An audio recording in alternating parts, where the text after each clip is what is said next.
إن الحمد لله نحمده ونستعينه ونستغفره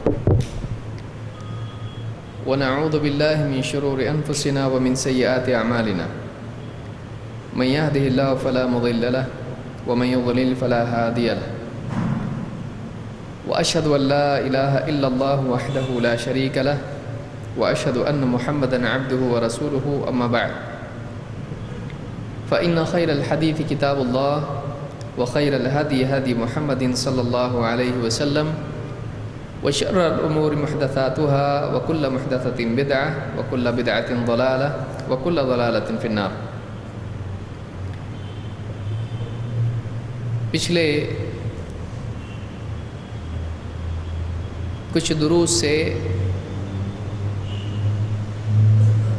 وضو کے مسائل یا وضو کا طریقہ قرآن و سنت کی روشنی میں ایک سلسلہ جاری ہے،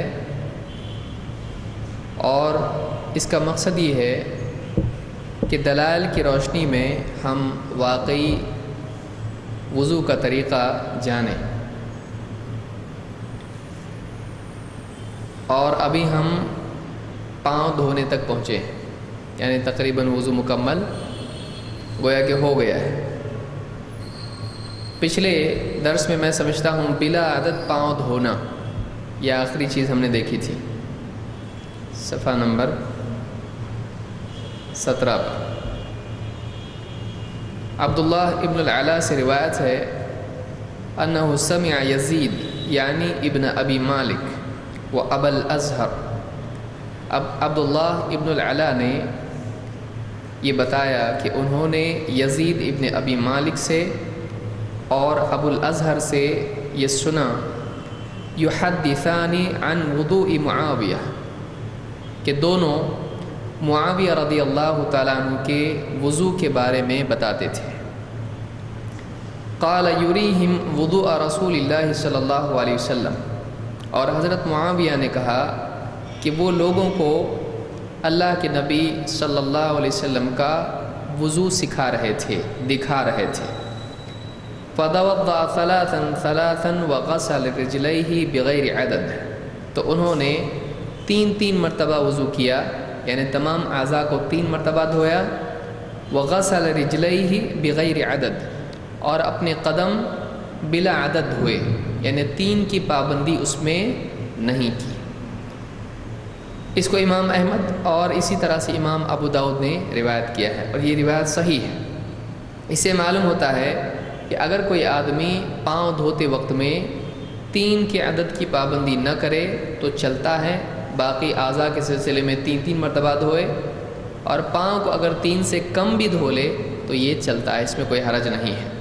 لیکن کیا اس سے یہ ثابت ہوتا ہے کہ اس سے زیادہ مرتبہ دھو سکتے ہیں؟ تو نہیں، کیونکہ دوسری احادیث سے معلوم ہوتا ہے کہ 3 مرتبہ سے زیادہ دھونا صحیح نہیں ہے۔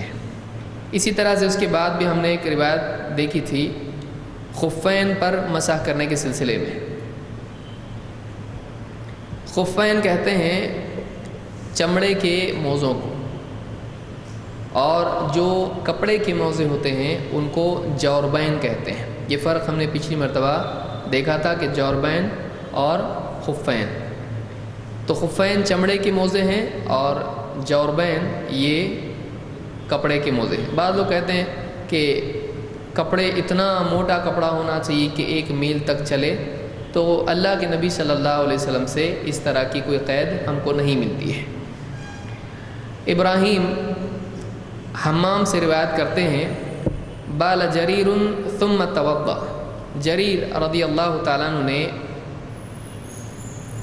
استنجا کیا، پیشاب سے فارغ ہوئے، اور ثم توضأ، اس کے بعد وضو کیا۔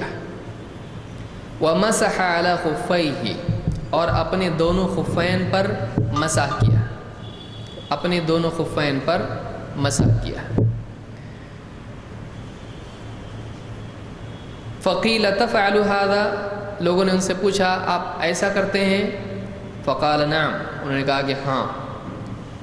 رأيت رسول اللہ صلی اللہ علیہ وسلم بال ثم توضأ ومسح على خفیہ، تو کہتے ہیں کہ میں نے اللہ کے رسول صلی اللہ علیہ وسلم کو دیکھا کہ آپ نے پیشاب سے فراغت کے بعد وضو کیا اور اپنے خفین پر مسح کیا۔ تو خفین پر مسح کرنا اللہ کے نبی صلی اللہ علیہ وسلم سے ثابت ہے، لہٰذا یہ سنت ہے۔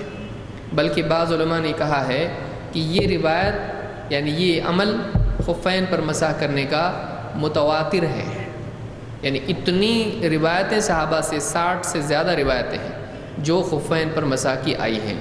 تو چمڑے کے موزوں پر مسح کرنا دلیل کے اعتبار سے ویسا ہی قوی ہے، ثبوت کے اعتبار سے ویسا ہی ثابت شدہ ہے جیسے قرآن ثابت شدہ ہے۔ تو اگرچہ یہ قرآن میں نہیں ہے لیکن اتنا ہی پاورفلی ثابت ہے یہ، کیونکہ اتنی روایتیں اس کی آئی ہیں، یہ متواتر ہے۔ قال الاعمش قال ابراہیم، اعمش کہتے ہیں کہ ابراہیم نے کہا کان یعجبہم ھذا الحدیث، صحابہ کو، تابعین کو، اہل علم کو یہ حدیث بہت ہی اچھی لگتی تھی۔ کیوں؟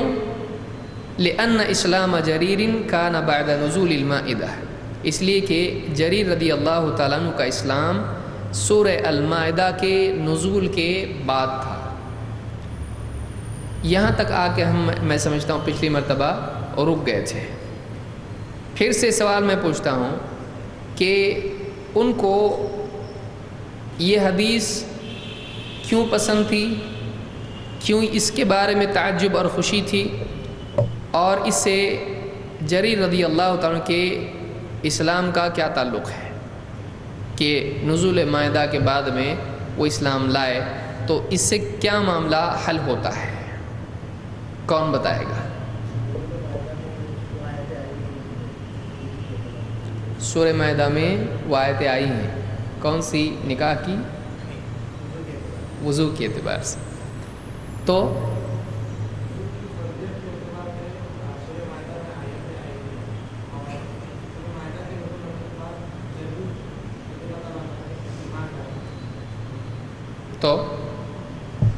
یعنی سورہ مائدہ کے بعد ایمان لائیں تو کیا ہوا اس سے؟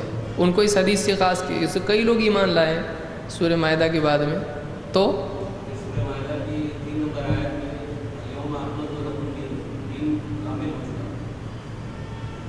ان کے اسلام لانے سے خوشی ہوئی، اور اس کے بعد اسلام لائے یعنی دین کامل ہونے کے بعد یہ اسلام لائے، اس لیے خوشی ہوئی۔ یہ حدیث سب سے دیکھیے پہلے اصل میں یہ ہو چکا ہے، آپ لوگوں کو سمجھ میں بھی آ رہا ہے کیا بولنا ہے، لیکن بول نہیں پا رہے ہیں کہ کیا سمجھ رہے ہیں۔ ایک آدمی کو واقعی وہ بولنے آنا چاہیے جو بولنا چاہتا ہے۔ دیکھیے الفاظ کیا ہیں، ابراہیم کہتے ہیں کہ ان کو یہ حدیث، لوگوں کو یہ حدیث بہت پسند تھی، اس حدیث سے بہت خوشی ہوئی۔ کیوں؟ اس لیے کہ اسلام جریر رضی اللہ تعالیٰ کا اسلام نزول مائدہ کے بعد تھا۔ تو اس میں ربط کیا ہے؟ اس حدیث سے خوشی اور ان کا سورہ مائدہ کے نزول کے بعد اسلام، اس میں تعلق کیا ہے؟ بعض اوقات بہت دن ہو جائیں اگر درس کے لیے، میں سمجھتا ہوں 2-3 ہفتے کی چھٹی کی برکت ہے یہ۔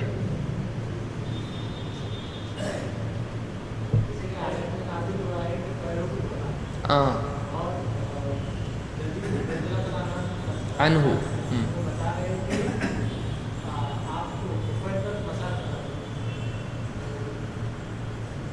تو کیا؟ دیکھیے استدلال، یعنی ہم کیسے کسی چیز کو ثابت کرتے ہیں یہ ہم کو پوری بات بولنے آنا چاہیے۔ ہاں پوائنٹ نمبر 1، ہاں 2،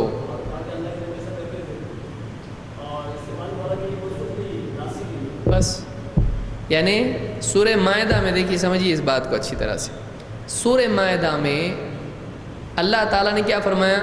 پاؤں کو دھونا ہے۔ وضو کی جو آیت آئی سورہ مائدہ میں کیا ہے؟ وضو کی آیت ہے۔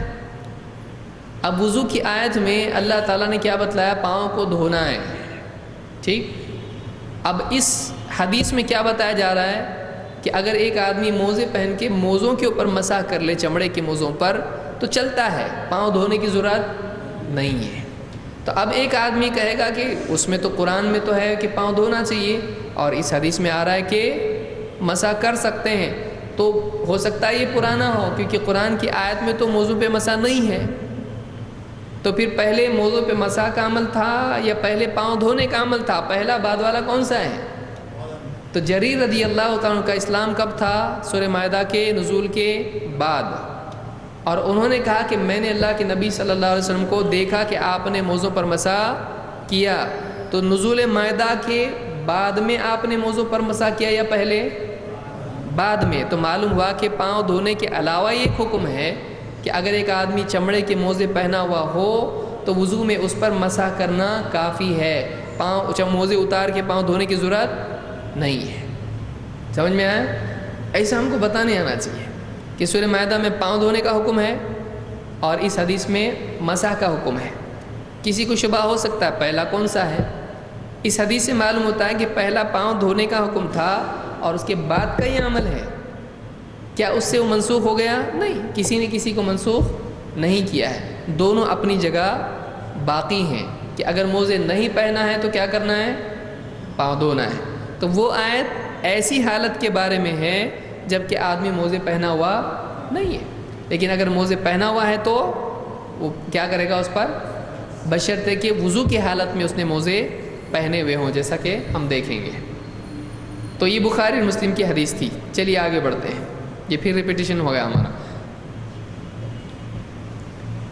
اب آتے ہم ایک اور مسئلے پر کہ جوربین کس کو کہتے ہیں؟ کپڑے کے موزے۔ اگر کپڑے کے موزے آدمی پہنتا ہے تو ان موزوں کو کیا کہتے ہیں؟ جوربین۔ مغیرہ ابن شعبہ رضی اللہ عنہ فرماتے ہیں توضأ النبی صلی اللہ علیہ وسلم ومسح علی الجوربین والنعلین۔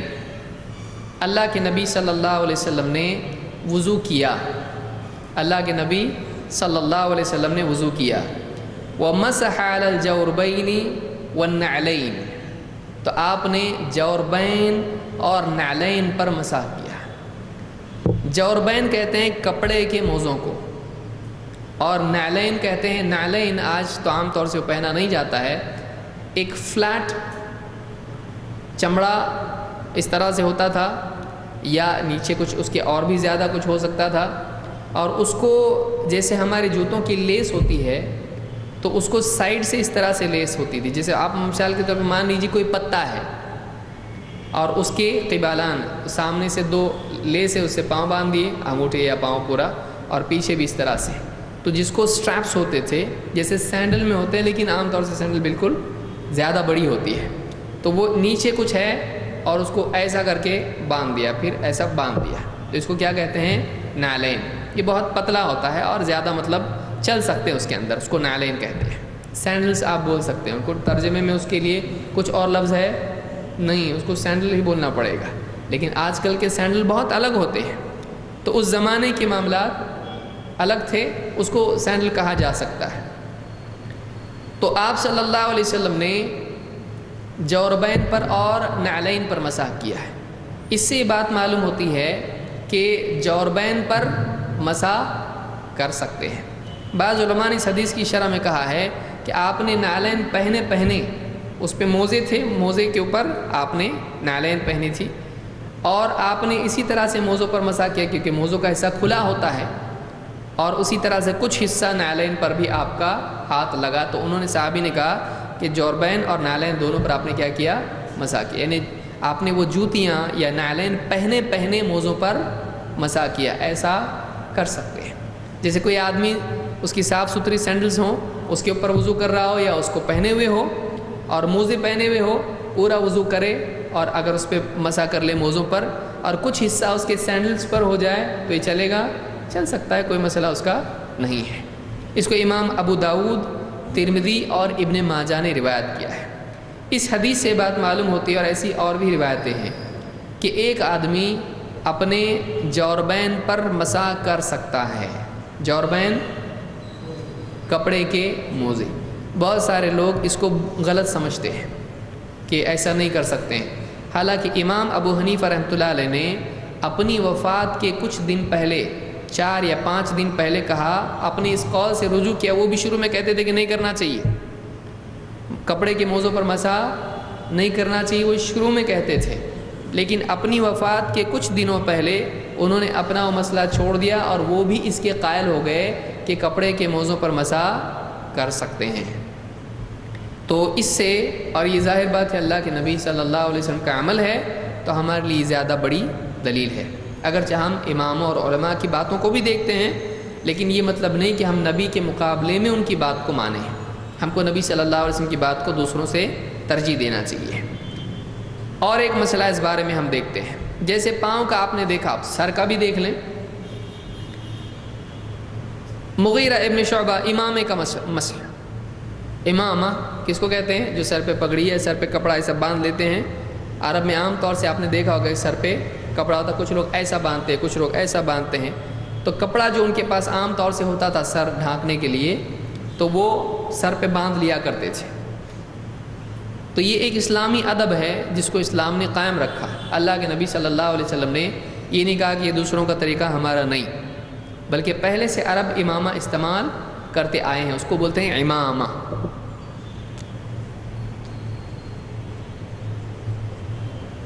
امامہ امامہ الگ ہے، دونوں میں فرق ہے۔ اب تجوید اگر آدمی کو نہیں آتی ہو تو ظاہر بات ہے دونوں بھی اس کے لیے کیا ہے؟ ایک ہی ہیں، لیکن یہ کیا ہے؟ امامہ یعنی امامت، جو نماز کی یا کسی اور معاملے میں ہوتی ہے۔ تو امامت جس کو ہم کہتے ہیں وہ یہ امامت ہے، الف والی۔ اور امامہ عین کے ساتھ میں وہ کون سا ہے؟ جو سر پہ کپڑا باندھا جاتا ہے، چاہے وہ پگڑی کی صورت میں ہو یا کسی اور صورت میں لپیٹا جائے، تو یہ امامہ ہے۔ اور یہ کیا ہے؟ امامہ۔ اس لیے تجوید سیکھنا چاہیے، ورنہ آپ بول رہے ہوں گے امامہ، میرا امامہ کہاں ہے؟ لوگ سوچیں گے آپ میری امامت کہاں ہے پوچھ رہے ہیں۔ تو دونوں میں فرق ہے۔ تو امامے پر مسح کرنا کیسا؟ کیا امامے پر مسح کر سکتے ہیں؟ مغیرہ ابن شعبہ رضی اللہ عنہ فرماتے ہیں ان النبی صلی اللہ علیہ وسلم توضأ، اللہ کے نبی صلی اللہ علیہ وسلم نے وضو کیا، فمسح بناصیتہ وعلی العمامۃ وعلی الخفین، تو اللہ کے نبی صلی اللہ علیہ وسلم نے مسح کیا اپنی پیشانی کا، اپنے عمامے پر اور اپنے خفین پر۔ اب اس حدیث میں تینوں ایک ساتھ آ گئے۔ ایک تو آپ نے پیشانی پر مسح کیا، یہ ہے پیشانی، اور آپ نے کیا کیا؟ بچا ہوا حصہ کہاں ہے؟ امامہ۔ تو آپ نے جو پگڑی باندھی ہوئی تھی یا سر پہ کپڑا آپ کے بندھا ہوا تھا، آپ نے اس پر بھی مسح کیا، یعنی سر کے اوپر تھوڑا سا حصہ آپ کا بالوں کا تھا کھلا ہوا، آپ نے یہاں سے شروع کر کے پورے کس پہ مسح کیا؟ امامے پر۔ اور آپ نے خفین پر بھی مسح کیا، خفین چمڑے کے موزے۔ اس کو امام مسلم نے روایت کیا ہے، اور بخاری میں بھی اسی کے قریب الفاظ سے روایت آئی ہے۔ اس سے کیا معلوم ہوتا ہے کہ امامے پر مسح اللہ کے نبی صلی اللہ علیہ وسلم کے عمل سے ثابت ہے۔ چاہے تو پورا صرف امامے پر کرے، چاہے تو پھر سر کے حصے سے شروع کر کے پھر امامے تک آدمی جائے۔ بلال رضی اللہ عنہ فرماتے ہیں ان رسول اللہ صلی اللہ علیہ وسلم مسح علی الخفین والخمار، اللہ کے رسول صلی اللہ علیہ وسلم نے خفین پر اور خمار پر، خفین پر اور خمار پر مسح کیا۔ مسح کے معنی کیا ہے؟ مسح،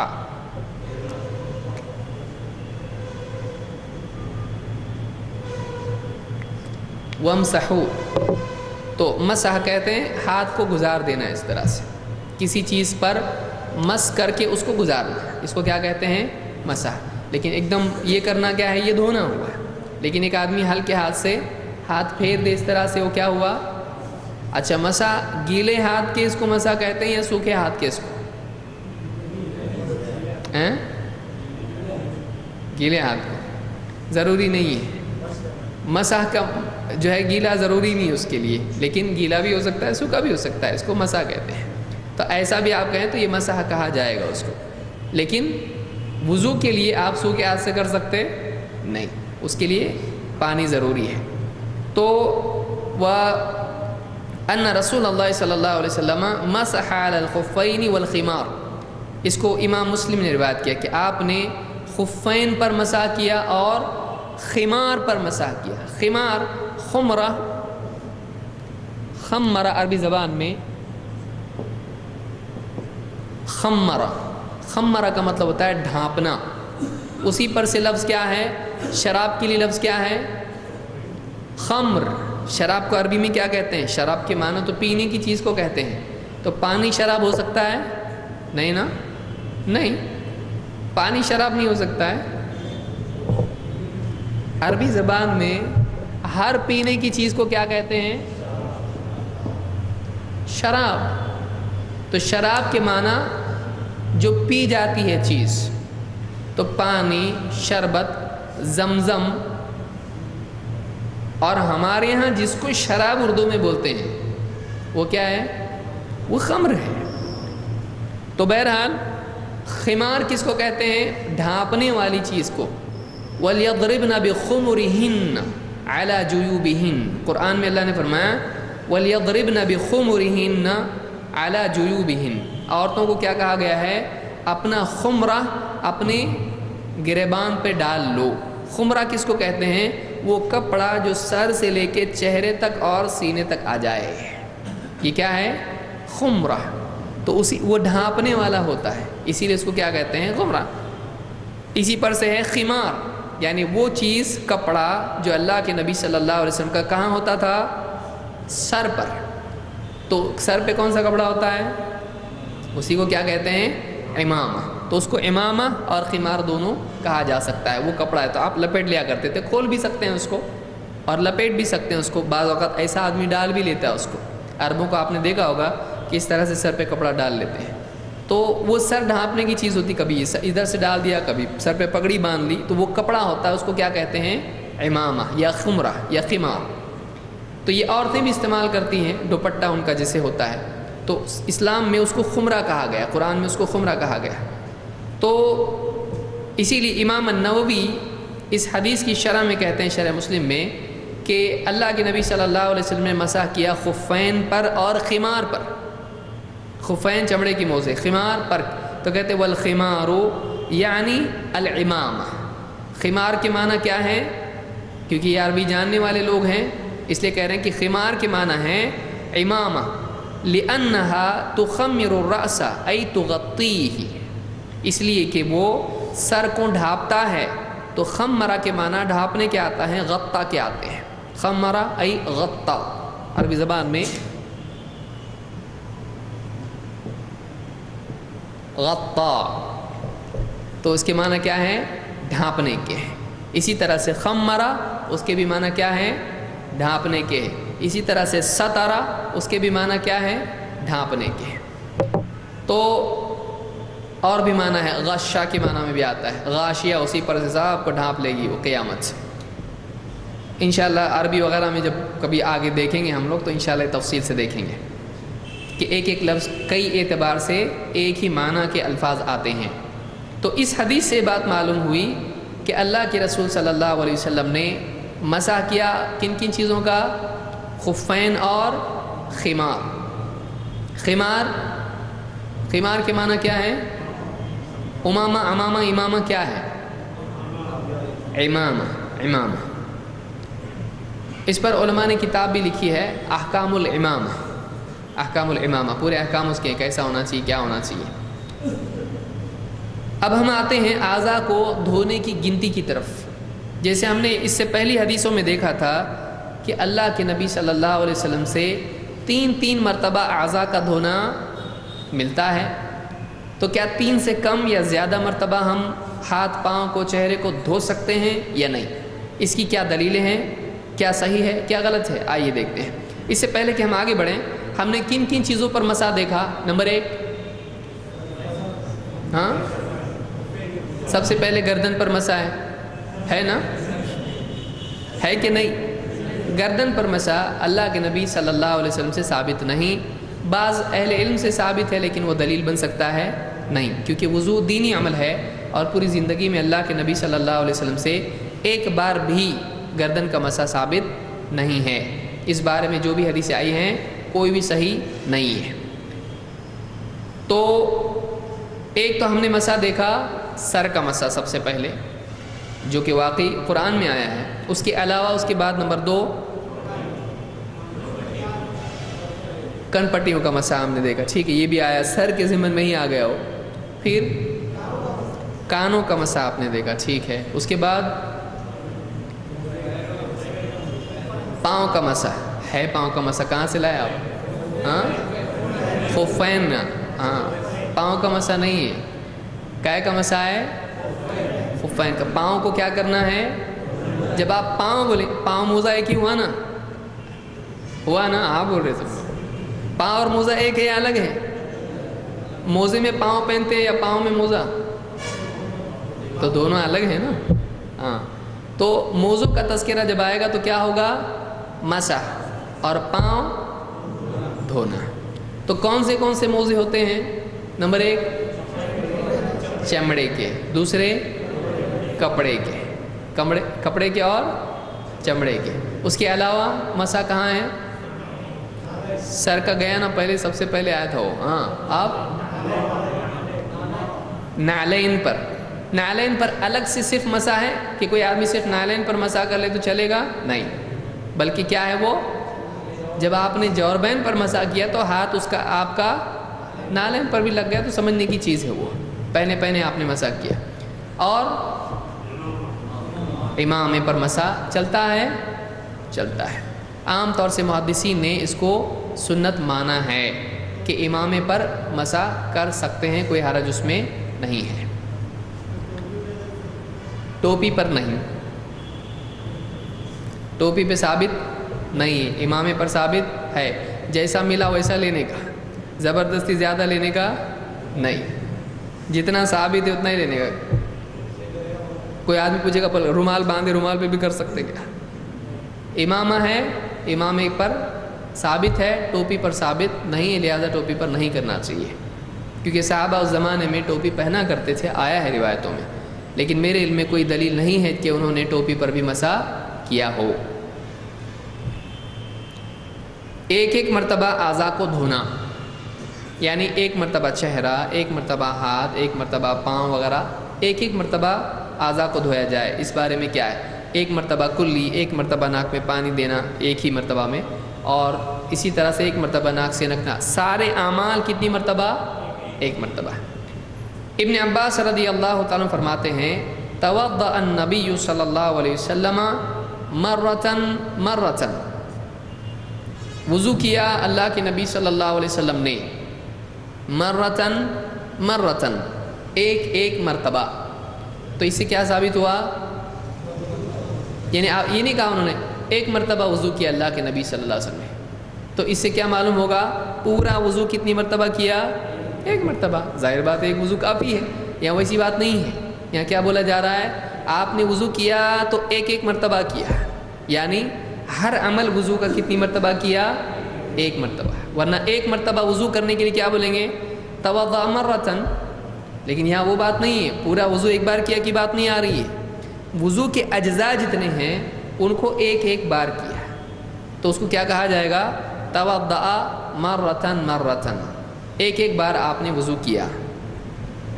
اس کو امام البخاری نے کتاب الوضو میں ذکر کیا، یہ بخاری کی روایت سے ہے۔ تو اس سے ایک بات یہ ثابت ہوئی کہ کوئی آدمی تمام اعضاء ایک مرتبہ دھوئے تو چلتا ہے، کوئی حرج اس میں نہیں ہے۔ کب ایسی ضرورت پیش آ سکتی ہے؟ پانی کی، یعنی دیکھیے اسلام میں کتنی گنجائش ہے کہ اگر واقعی کبھی ایسی ضرورت پیش آ جائے تو آدمی کم پانی میں بھی وضو کر سکتا ہے۔ یا پھر کب ہو سکتا ہے ایسا؟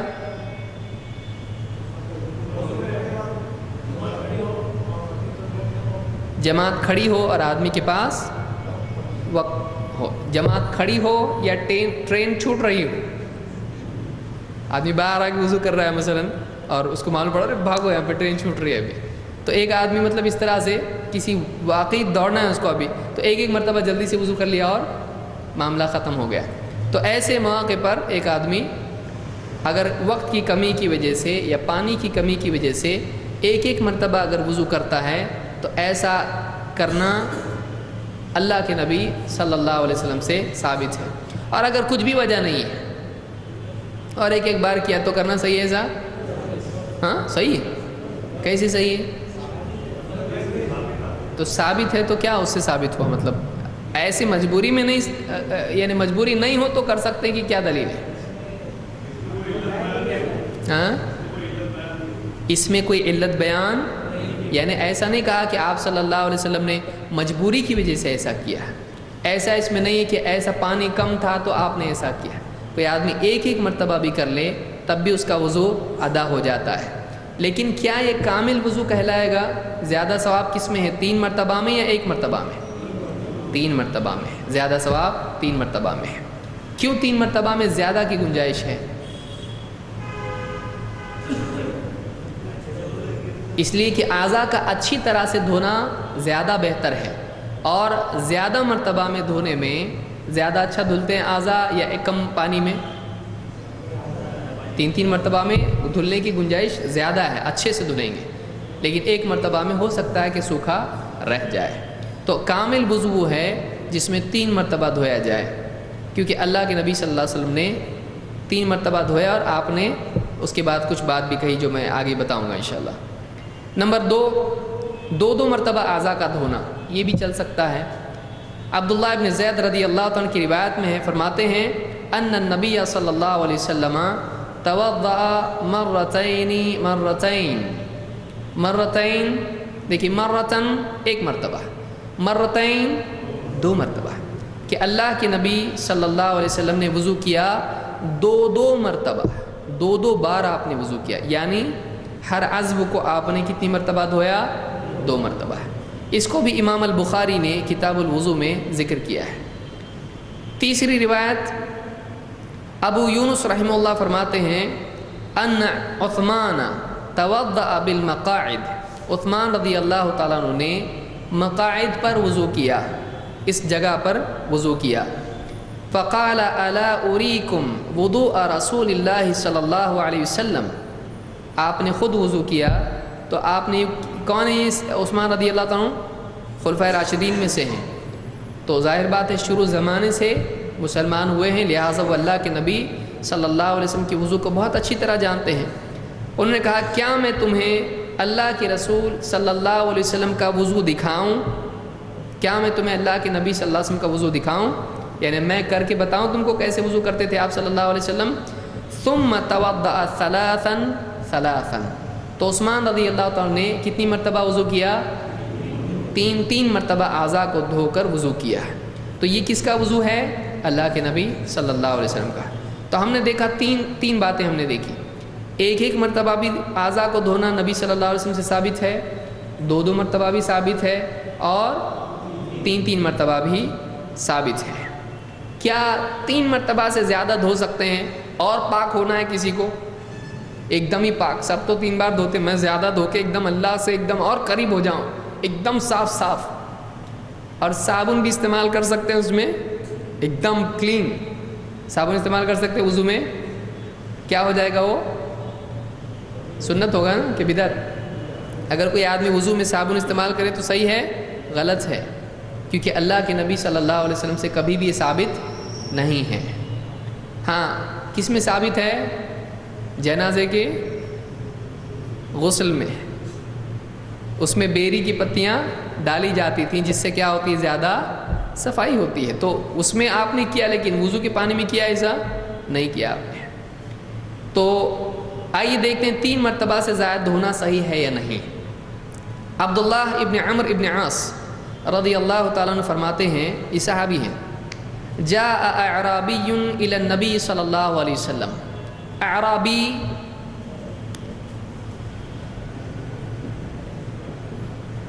کے معنی کیا ہے؟ دیہاتی، عرب کا یعنی دیہات کا رہنے والا۔ جاء اعرابی الی النبی صلی اللہ علیہ وسلم، ایک دیہاتی صاحب اللہ کے نبی صلی اللہ علیہ وسلم کے پاس آئے، یسألہ عن الوضوء، اور آ کر پوچھا وضو کے بارے میں۔ آنے کا مقصد کیا تھا؟ یسألہ عن الوضوء، آ کے پوچھا کہ وضو کے بارے میں پوچھ رہے تھے، وضو کیسے کرتے ہیں۔ فَأَرَاهُ الْوُضُوءَ ثَلَاثًا ثَلَاثًا، تو اللہ کے نبی صلی اللہ علیہ وسلم نے ان کو وضو کر کے دکھایا کتنی مرتبہ؟ 3 مرتبہ. ثم قال هكذا الوضوء، آپ نے فرمایا دیکھو ایسا ہے وضو.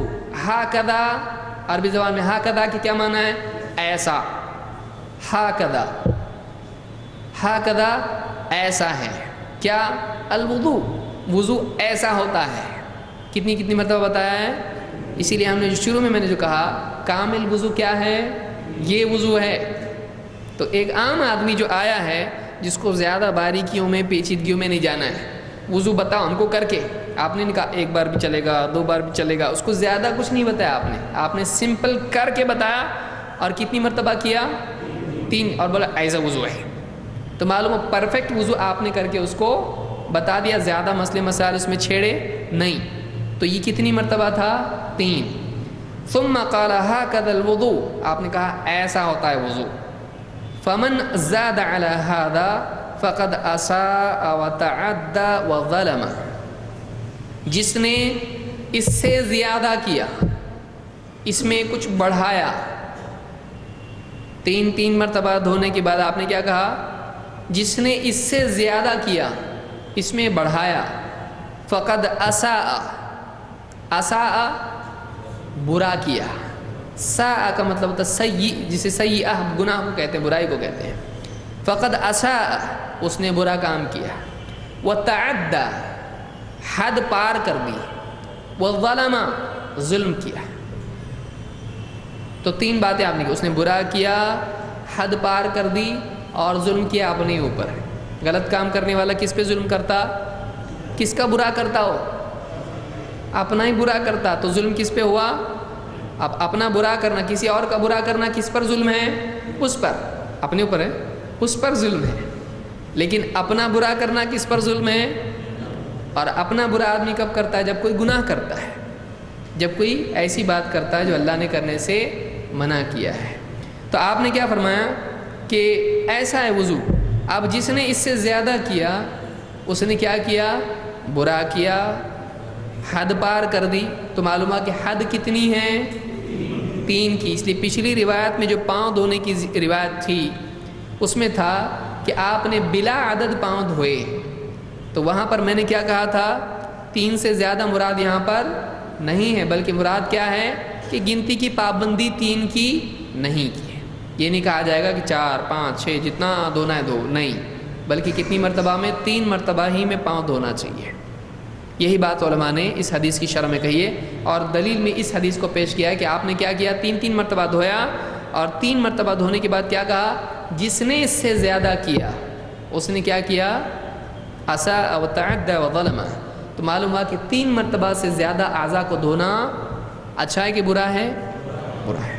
اس حدیث کو امام ابو داود، امام النسائی اور امام ابن ماجہ نے اپنی کتابوں میں سنن میں روایت کیا ہے.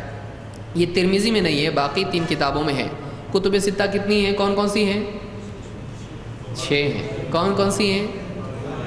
بخاری، مسلم، ابو داؤد، ترمذی، نسائی، ابن ماجہ. تو یہ کتنی کتابیں ہوئی؟ 6. تو ان میں سے 3 کتابوں میں یہ ہے. پہلی 2 کو کیا کہتے ہیں ہم لوگ؟ صحیحین، یعنی 2 صحیح کتابیں. اور باقی 4 کو کیا کہتے ہیں؟ کتاب کیا بولتے ہیں؟ سنن. اس کو یاد رکھیے، تھوڑا ذہن میں آ گیا اس لیے بتا رہا ہوں. ایک تو ہے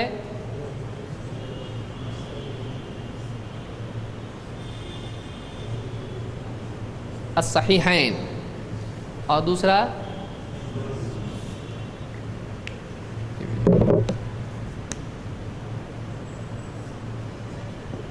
بھی جان نکل گئی السنن. تو یہ کتنی کتابیں ہیں؟ یہ 4 کتابیں ہیں. ابو داؤد، سنن ابی داؤد. بعض لوگوں کو لگتا ہے ابو داؤد ہے کہ ابی داؤد ہے؟ ہاں ابی داؤد ہے. ایسا نہیں ہے، سنیے اس کو یاد رکھیے. اس لیے بعض لوگ سوچتے ہیں کہ شاید پرنٹنگ مسٹیک ہے تو اپنی کتاب میں کریکٹ بھی کرتے ہوں گے اس کو.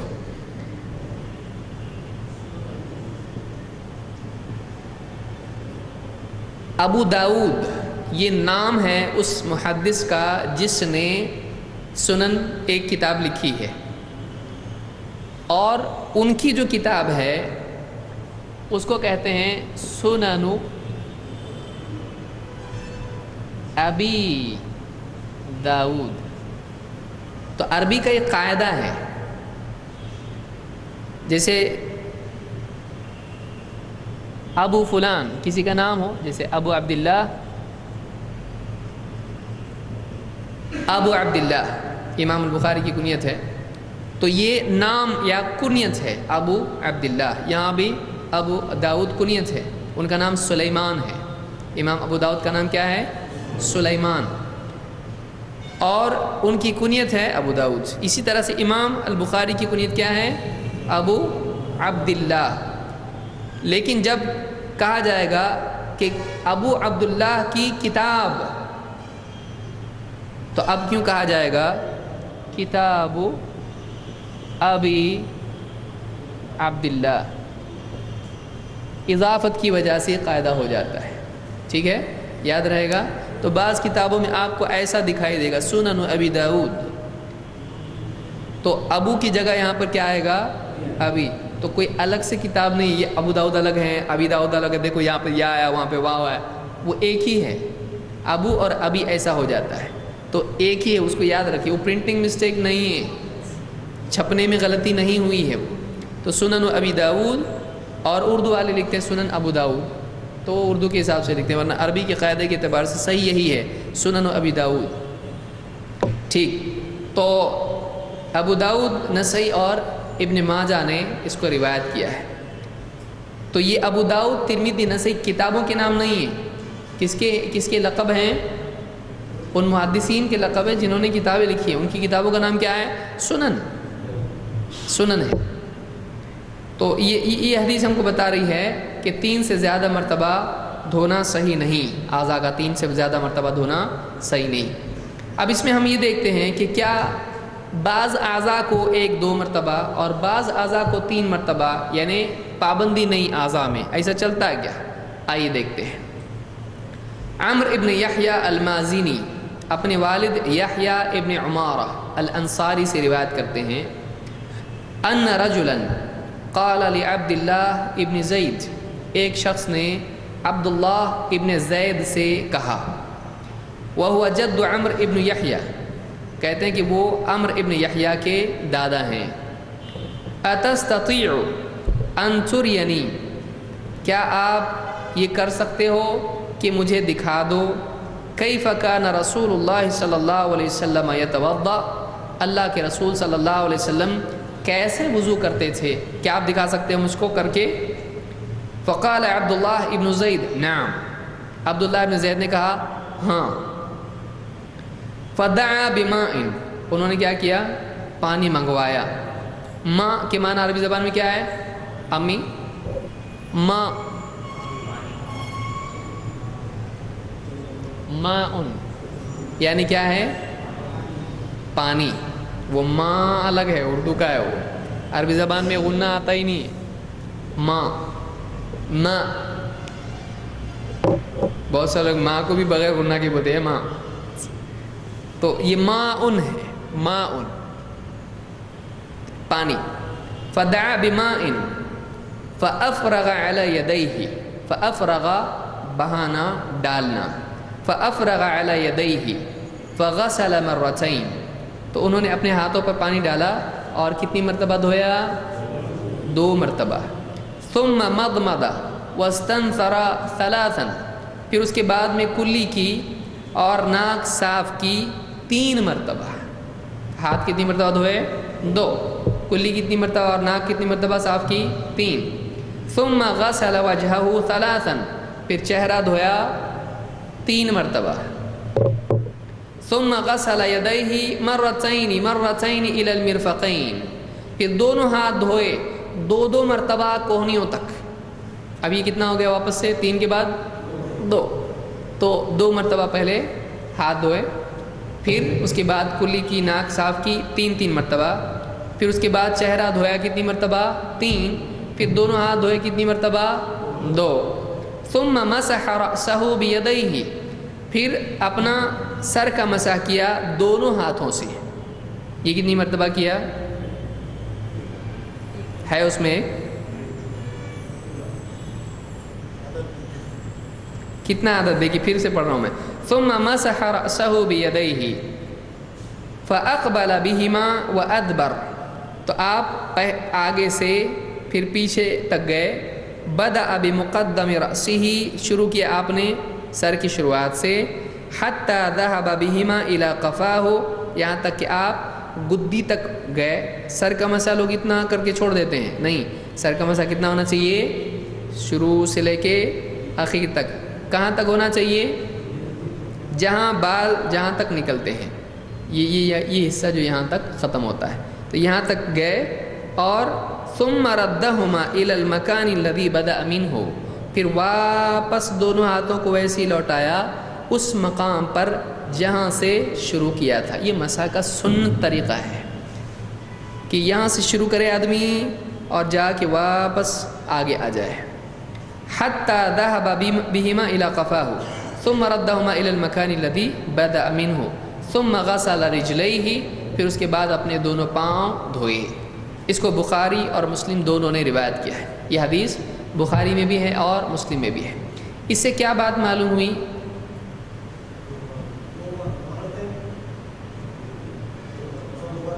مسح کتنی مرتبہ کیا؟ 2 مرتبہ کیا، صحیح ہے نا؟ نہیں، مرتين کہاں ہیں؟ مسح میں مرتين نہیں ہے، وہ ہاتھوں کے لیے ہے۔ دیکھیے مرتين کتنی بار آیا؟ مرتين ہی آیا، وہ 2 بار آیا۔ ایک تو شروع میں جو ہاتھ دھوئے وہ کتنی بار تھا؟ 2۔ پھر اس کے بعد پورے ہاتھ جو دھوئے وہ بھی کتنی مرتبہ تھا؟ 2۔ اس کے علاوہ کیا مرتين ہیں؟ یہ 2 مرتين ہیں۔ اس کے علاوہ تیسری مرتبہ کچھ ہے اور 2 مرتبہ دھونا نہیں۔ تو سر کا مسح کتنی بار کیا؟ 1 بار۔ کیسے معلوم پڑا آپ کو 1 بار؟ عدد نہیں ہے، تو عدد نہیں ہے تو کتنا ایک پکڑنے کا؟ ایسا ہے؟ نہیں ہے، ایسا کر کے ایسا کیا تو کتنی مرتبہ؟ 1 یا 2؟ یہ 1، یہ 2 نہیں ہوا، 1 ہی ہوا۔ یہ پورا مسح ہے، یعنی سر کا مسح ہے ایسا اور ایسا، تو اس کو کتنا پکڑا انہوں نے؟ اس کے بارے میں بتایا کہ 2 مرتبہ کیا، 3، 4۔ جب کسی چیز کے بارے میں عدد نہ آئے تو کتنی مرتبہ مانا جائے گا؟ تذکرہ کتنی بار کیا؟ 1۔ اگر 2 ہوتا تو 2 بولتے ہیں۔ سمجھ میں آ رہا ہے کہ ایک چیز کو جب کہا جائے کہ انہوں نے ایسا کیا تو اس کو کتنی بار مانا جائے گا؟ اگر گنتی نہ بتائی جائے تو فطری بات ہے، فطری بات ہے۔ تو اگر گنتی نہ آئے تو 1 ہی مانا جاتا ہے۔ تو اس حدیث سے بات معلوم ہوئی کہ بعض اعضاء کو 2 مرتبہ اور بعض کو 3 مرتبہ دھونا، اس میں کوئی حرج نہیں ہے، اس طرح سے بھی آدمی کر سکتا ہے۔ اور مسح کتنا کیا اس میں؟ 1 بار مسح، 2 بار ہاتھ اور 3 بار چہرہ اور پاؤں وغیرہ جو بھی ہے، تو 1، 2، 3 ایسا تینوں بھی چلتا ہے، کوئی مسئلہ اس میں نہیں ہے۔